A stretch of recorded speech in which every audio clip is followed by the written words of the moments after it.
Hi, welcome back. This is Jillian Seeley doing another tutorial and with my friend Dawn.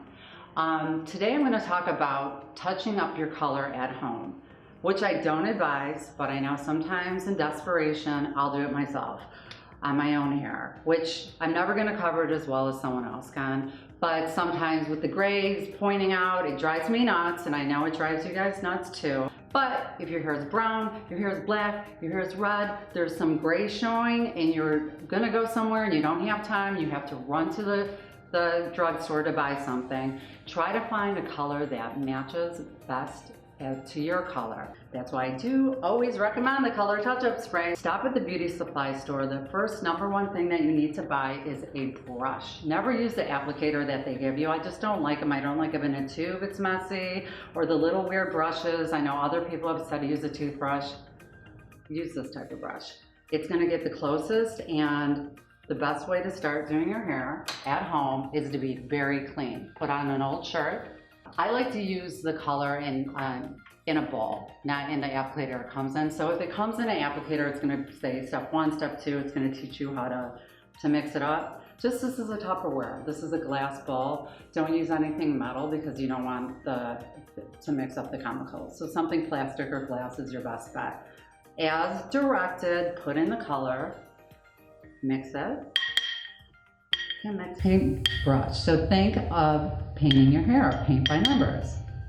Wherever you see your hair that has roots or gray, you're going to touch just on that. You don't want to overlap.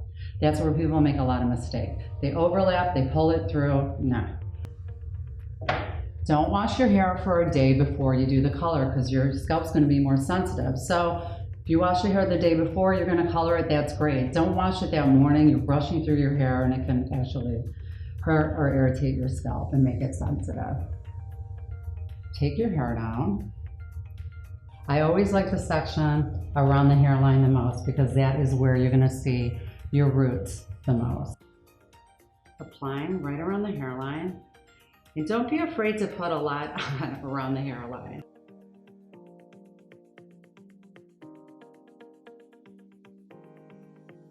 And the color is going to start to oxidize. You're going to see that it looks different at the base. So if you see anything around your hairline, it's probably going to stain a little bit. So this is the time when you can rub it off with just like a clean towel and a piece of tissue.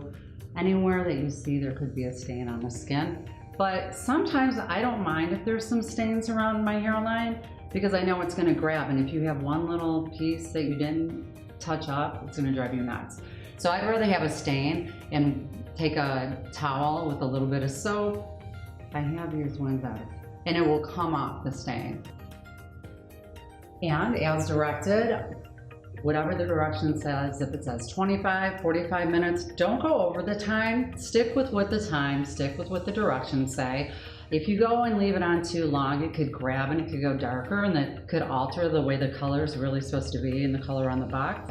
Shampoo the hair, condition the hair. You can let it towel dry so it can be the healthiest, or you can blow dry it, but remember, always towel dry your hair before you start blow drying it. And then you should be pretty much gray-free, root-free within an hour. Now that our hair is dry, the color looks great, no more roots at the base.